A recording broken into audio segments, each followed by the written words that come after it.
امام کے پیچھے سورہ فاتحہ پڑھنی چاہیے کہ نہیں؟ صحیح مسلم کی حدیث میں ہے کہ پوری نماز کی ہر رکعت میں قرات کریں. یہ جو حدیث ہے نا ابو ہریرہ رضی اللہ تعالیٰ عنہ کی، اس میں الفاظ ہیں اقرا بہا فی نفسک. وہ حدیث قدسی جو بیان کی تھی حضرت ابو ہریرہ نے رضی اللہ تعالیٰ عنہ. تو جب ان سے سوال پوچھا گیا کہ جب ہم امام کے پیچھے ہوتے ہیں تو کیا کریں، تو حضرت ابو ہریرہ رضی اللہ تعالیٰ نے کیا فرمایا؟ اقرا بہا فی نفسک، اپنے جی میں آہستہ آہستہ پڑھو. اب حضرت ابو ہریرہ سے یہ آپ نے پوچھنا ہے کہ جی میں پڑھنا کیا ہے، اور تو نہیں کوئی اس کی تشریح کرے گا.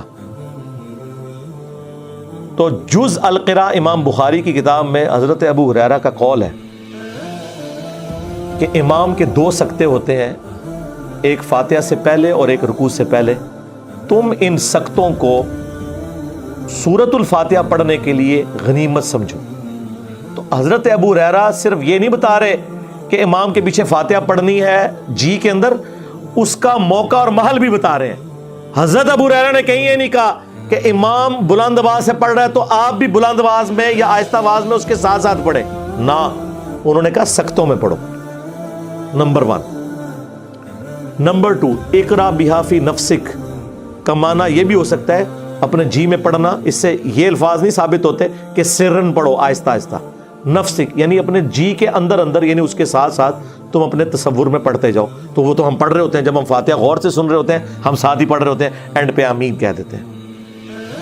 اور تیسرا جو سب سے بڑا چھکا ہے، یہ مسلم شریف کی آپ نے جو حدیث لکھی، اس سے چند احادیث آگے 905 نمبر حدیث ہے مسلم شریف میں جس نے پورا عقیدہ کلیئر کر دیا ہے.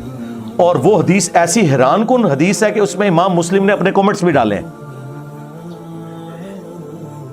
اور امام مسلم نے کہا کہ میں نے کہیں یہ دعویٰ نہیں کیا کہ جتنی دنیا کی صحیح حدیثیں ہیں وہ میں مسلم شریف میں لے کے آ رہا ہوں. البتہ میرا یہ دعویٰ ہے کہ میں مسلم شریف میں وہ تمام صحیح احادیث لے کے آ رہا ہوں جن پہ امت کا اتفاق ہے. اور پھر امام مسلم نے کہا کہ میرے نزدیک ابو ہریرہ کی حدیث درست ہے اور ابو موسیٰ اشعری کی بھی 905 نمبر حدیث کے انڈر، کہ امام اس لیے بنایا جاتا ہے کہ تم اس کی پیروی کرو. جب امام کہے اللہ اکبر تم کہو اللہ اکبر، اور جب امام قرات کرے تم خاموش ہو جاؤ، اور جب امام کہے وَلَضَّالِّينَ تم آمین کہو. تو اس میں تو کلیئر ہو گیا کہ کس قرات میں خاموش رہنا ہے. اور امام مسلم کہہ رہے ہیں یہ حدیث ابو ہریرہ بھی روایت کر رہے ہیں. تو ابو ہریرہ تو کہہ رہے ہیں جب پڑھا جائے سورۃ الفاتحہ کو تو خاموش رہو، اور جب وَلَضَّالِّينَ تو آمین. وہ کہتے ہیں نہیں اس میں قرات کا ذکر ہے، فاتحہ کا نہیں ہے. سرکار قرات کا ذکر ہے تو فاتحہ کا ہی ذکر ہے، کیونکہ اس میں الفاظ ہے جب امام قرات کرے تو خاموش ہو جاؤ، اور جب وَلَضَّالِّينَ کہے تو آمین کہو. سمجھ آئی؟ تو یہ فاتحہ. اور نہ سمجھ آئے تو بخاری مسلم میں ایک اور حدیث ہے، عبداللہ ابن عمر کہتے ہیں کہ نبی صلی اللہ علیہ وآلہ وسلم، حضرت ابو بکر اور حضرت عمر اپنی قرات کا آغاز الحمدللہ رب العالمین سے کرتے تھے. قرات سورہ فاتحہ بھی ہے اور اس کے بعد والی بھی ہے. پیچھے کیا رہ گیا؟ تو حضرت ابو ہریرہ رضی اللہ تعالیٰ عنہ کا بھی یہی عقیدہ ہے جو ہم بیان کر رہے ہیں. سکتوں میں جتنی بار نماز پڑھاتا ہوں الحمدللہ سکتے کرتا ہوں، فاتحہ پڑھنے کا ٹائم دیتا ہوں، لیکن یہ نہیں ہو سکتا کہ آپ قرآن کی مخالفت شروع کر دیں. وَإِذَا قُرِئَ الْقُرْآنُ فَاسْتَمِعُوا لَهُ وَأَنصِتُوا لَعَلَّكُمْ تُرْحَمُونَ. جب قرآن پڑھا جائے خاموش ہو جاؤ اور توجہ سے سنو تاکہ تم پر رحم کیا جائے. اب وہ اس چکر میں پڑ جاتے ہیں. اہل حدیث میں حیرانگی ہوتی ہے، اہل حدیث کہتے ہیں یہ تو مکی آیت ہے، یہ مدنی کا. وہی والی بات جو بریلوی کہتے ہیں اہل بتاں دے بارے چاہے تسی اے بزرگوں تے کیوں لاتی. اللہ کے بندو اللہ سے ڈر جاؤ. امام نسائی نے چیپٹر کی ہیڈنگ میں یہ آیت لی ہے اور اس کا فارم بیان کیا ہے کہ یہ جنرل آیت ہے جب بھی قرآن پڑھا جائے گا. اور اس سے بڑھ کر جز القراء میں امام بخاری نے جو اپنے کومنٹس کیے ہیں 36 نمبر حدیث کے کانٹیکسٹ میں، اس میں ضعیف کا حکم لکھا ہوا ہے. وہ ضعیف ان اقوال کو کہہ رہے ہیں، لیکن جو خود لکھ رہے ہیں وہ تو ضعیف نہیں ہے نا. یعنی میں کسی کی بات کوٹ کروں تو اس پہ تو حکم لگ سکتا ہے، لیکن جو میں خود بیان کر رہا ہوں وہ تو میں اسے صحیح سمجھ رہا ہوں نا. تو امام بخاری خود لکھ رہے ہیں جز القراء میں. امام بخاری فرماتے ہیں کہ اللہ نے قرآن میں واضح فرمایا وَإِذَا قُرِئَ الْقُرْآنُ فَاسْتَمِعُوا لَهُ، جب قرآن پڑھا جائے تو خاموش ہو جاؤ اور اسے سنا کرو تاکہ تم پر رحم کیا جائے۔ اور حدیث کہہ رہی ہے بخاری مسلم کی لا صلاۃ لمن لم یقرأ بفاتحۃ الکتاب، کہ جو سورہ فاتحہ نہیں پڑھتا اس کی نماز درست نہیں ہے۔ تو امام بخاری اس پہ خود کامنٹس کر رہے ہیں کہ ہم نے آیت پہ بھی عمل کرنا ہے اور حدیث پہ بھی کرنا ہے۔ امام بخاری کو تو نہیں پتا تھا کہ یہ آیت جو ہے وہ مکی ہے اور نماز مدینے میں آئی ہے، حالانکہ اللہ کے بندوں نماز تو مکے میں بھی تھی، 5 نمازوں کا شیڈیول مدینے میں ہے، نماز تو نبی الاسلام پہلے دن سے پڑھ رہے ہیں اور صحابہ اکرام پڑھ رہے ہیں۔ بخاری مسلم دونوں میں حدیث نہیں ہے، ابن مسعود کہتے ہیں میں نے 70 سے زیادہ صورتیں حضور کے پیچھے قیام اللیل میں سن کے زبانی یاد کی ہیں، اگر میں جانتا کہ مجھ سے زیادہ قرآن کسی کو آتا ہے تو میں اپنے اونٹ چلاتا، ان کے جگر جلا دیتا، اس شخص تک پہنچتا جو مجھ سے زیادہ قرآن جانتا ہے۔ تو نبی الاسلام تہجد میں قیام اللیل میں قرات کرتے تھے، صحابہ کرام سے یاد کرتے تھے، اور 2/3 قرآن تو ہے ہی مکی ہے، 1/3 مدنی قرآن ہے۔ صحابہ کرام نے مکے میں قرآن کیسے یاد کیا تھا؟ نبی الاسلام کے پیچھے وہ پڑھتے تھے، سورۃ المزمل میں آیا نبی الاسلام رات میں بعض اوقات 2/3 رات، بعض اوقات آدھی رات، بعض اوقات 1/3 رات قیام کرتے تھے، صحابہ کرام پیچھے سن سن کے اسے یاد کرتے تھے۔ تو بالکل کلیئر ہے۔ وہ کہتے ہیں نہیں جی وہ ابو داؤد میں اور جامع ترمذی میں حدیث ہے کہ فجر کی نماز میں پڑھ رہے تھے تو نبی الاسلام نے فرمایا کہ فاتحہ کے علاوہ کچھ نہ پڑھا کرو، مجھے لگا میری قرات سے کچھ چھین رہا ہے۔ اس سے آپ نے یہ رزلٹ کیسے نکال لیا کہ نبی الاسلام نے یہ کہا ہے کہ فاتحہ میں مجھ سے چھین لیا کرو؟ فاتحہ کی آپ نے ترغیب دلائی، یہ آپ نے کبھی بھی نہیں کہا کہ میرے ساتھ ساتھ پڑھو۔ نبی الاسلام ہر آیت کے بعد ایک وقفہ کرتے تھے، نبی الاسلام رکوع سے پہلے سکتہ کرتے تھے۔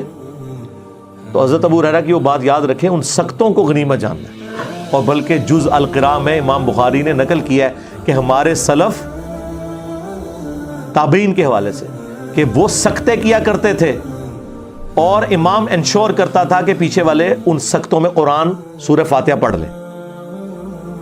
قرآن کے ساتھ قرآن والا معاملہ کوئی نہیں ہے جی، اور سن لینا کافی ہے۔ اور یہ جتنی باتیں میں کر رہا ہوں یہ افضلیت ہے، اگر کوئی امام سکتے نہ کرے، امام کی قرات سورہ فاتحہ کی جہری نمازوں میں مقتدی کے لیے کافی ہے، دیٹس آل۔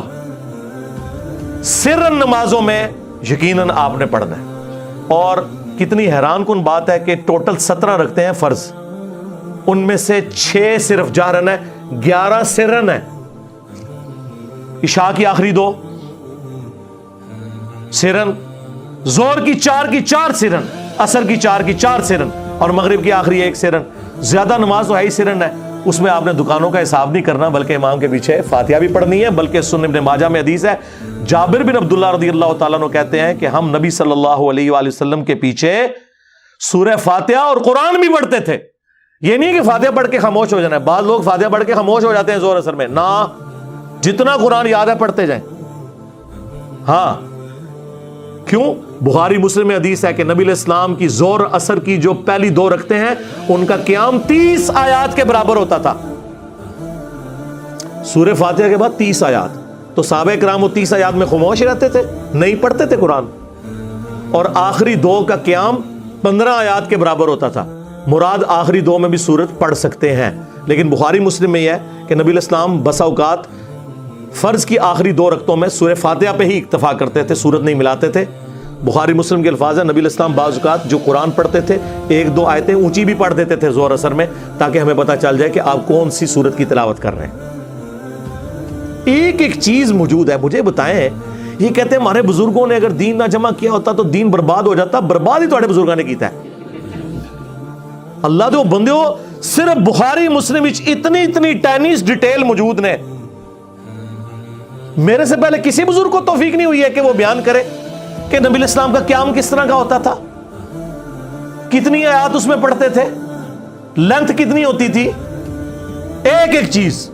یہ کسی بزرگ بابے کی کتاب سے نہیں ہے، حدیث کی کتابوں میں۔ ہاں، باقی جو جہرن ہے اس میں آپ سنیں، آپ کا سننا پڑھنے کے ایکویلنٹ ہے۔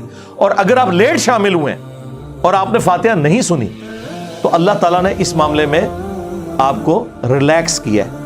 وہ امام کا پڑھنا آپ کے لیے کافی تھا. ایون آپ اگر رکوع میں بھی مل گئے ہیں تو رکعت شمار ہوگی. امت کی اکثریت اس کے اوپر متفق ہے.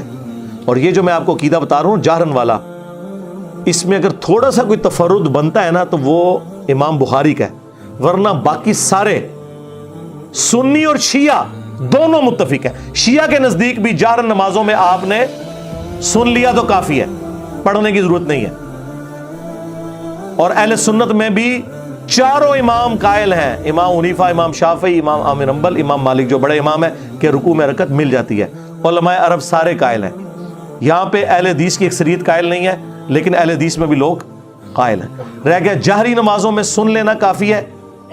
اس کے اوپر آلموسٹ اگر میں دعویٰ کروں نا کہ اجماع ہے, کیونکہ عبداللہ ابن مبارک کے بارے میں جامعہ ترمذی میں آتا ہے کہ وہ امام کے پیچھے فاتحہ پڑھتے تھے, اور ان سے پوچھا گیا کہ اگر کوئی فاتحہ نہ پڑھے تو وہ کہتے ہیں میں کبھی نہیں کہتا کہ اس کی نماز نہیں ہوتی, امام کا پڑھ لینا بھی کافی ہے, لیکن میں ساتھ پڑھتا بھی ہوں. یہ تو کبھی مسئلہ نہیں آیا تھا کہ جہرن میں بھی آپ نے دب کے رکھنا ہے. ہاں اس ایکسٹریم پہ تھا امام حنیفہ کے نزدیک, نہ سرن میں پڑھنا نہ جہرن میں, لیکن یہ غلو پہ مبنی ہے. امام مالک کا موقف پرفیکٹ ہے الحمدللہ, اور وہ یہی ہے کہ جہرن میں سننا کافی ہے اور سرن میں آپ نے پڑھنا بھی ہے. اور یہی موقف امام ابن تیمیہ کا ہے, یہی موقف شیخ البانی کا ہے, محدث اعظم سعودیہ. یہی موقف ہمارے استاد مولانا اسحاق صاحب رحمہ اللہ کا ہے. یہی موقف ہمارے استاد ڈاکٹر اسرار صاحب رحمہ اللہ تعالیٰ کا ہے. اور یہی موقف الحمدللہ قرآن و سنت سے دلیل کے ساتھ ثابت ہوتا ہے. اسی لیے آج سے آلموسٹ کوئی 5 سال پہلے میں نے ایک ویڈیو ریکارڈ کروائی تھی, نیو فاتحہ خلف الامام. اس میں میں نے اپنے پرانے اس معاملے میں رجوع کیا تھا, جس میں میں کہتا تھا کہ جہرن میں بھی آپ ساتھ ساتھ پڑھیں اور سکتے نہ دینے کا وبال امام پر ہوگا. لیکن آپ کو حیرانگی ہوگی, اس وقت بھی میں یہ کہتا تھا, 8 سے 11 سال پہلے بھی, مسئلہ 84 فاتحہ خلف الامام کا نکال لیں. اس میں بھی میں نے کہا تھا کہ جو لوگ نہیں پڑھتے فاتحہ, میں یہ نہیں کہتا ان کی نماز نہیں ہوتی ہے, ان کا موقف بھی جو جہرن میں خاموشی سے سنتے ہیں وہ مضبوط ہے, لیکن میں اسے بہتر سمجھتا ہوں. تو اللہ کا شکر ہے میں نے اس وقت بھی کبھی کیٹاگوریکل ڈینائی نہیں کیا تھا, لیکن آج اللہ وجہ بصیرت یہ موقف میں صحیح سمجھتا ہوں کہ جہرن میں سن لینا کافی ہے. سرن میں آپ جس میں یعنی آہستہ آواز میں امام پڑھتا ہے, آپ ساتھ ساتھ پیچھے پڑھیں گے. ظاہر ہے آپ کو تو امام کی آواز نہیں آ رہی. آپ مجھے بتائیں حنفیوں کا کیا بنے گا, تیرا کیا بنے گا کالیا؟ تو نے تو کہانی کرائی تھی وَإِذَا قُرِئَ الْقُرْآنُ فَاسْتَمِعُوا لَهُ, کہ جب قرآن پڑھا جائے تو اس کو غور سے سنو اور خاموش ہو جاؤ. تو بتا 17 میں سے 11 رکعتوں میں تو اونچی آواز سے قرآن ہی نہیں پڑھا جاتا, تو پھر کیوں خاموش کھڑا ہو کے دکانوں کا حساب کرتا ہے؟ اے حنفی مسلمان, زور اثر میں تیرے پاس کیا بہانہ ہے؟ تیرے پاس کون سی قرآن کی آواز آ رہی ہے جو تو نے خاموشی سے سننی ہے اور توجہ کے ساتھ اس میں بولنا نہیں ہے؟ بلکہ حنفی تو مسافر امام کے سلام پھیرنے کے بعد بھی مقیم کی آخری 2 رکعتوں میں بالکل خاموش رہنے کا کہتے ہیں. اندازہ کریں, تو وہ دوسری ایکسٹریم کے اوپر ہے. ہاں امام احمد بن حنبل, امام شافعی وہ کہتے ہیں سرن ہو جارن ہو پڑھنا ہے, لیکن وہ میں نے بتایا کہ وہ سکتوں کے ساتھ ہے. وہ ابو داؤد میں حدیث موجود ہے, نبی علیہ السلام کے 2 سکتے ہوتے تھے. ایک فاتحہ سے پہلے دعائے استفتاح کے لیے, یہ صرف پہلی رکعت میں ہوتا تھا, یعنی ثنا پڑھنے کے لیے. اور دوسرا سکتہ رکوع میں جانے سے پہلے, وہ ہر رکعت میں ہوتا تھا. آج بھی حرمین میں, حرم مدینہ میں مسجد نبوی کے اندر جو مسجد نبوی کا امام ہے وہ سکتے کرتا ہے فاتحہ پڑھنے کے لیے, اور وہ اتنی لمبا سکتہ ہوتا ہے کہ پاکستانی تو 3 دفعہ سورہ فاتحہ پڑھ سکتے ہیں.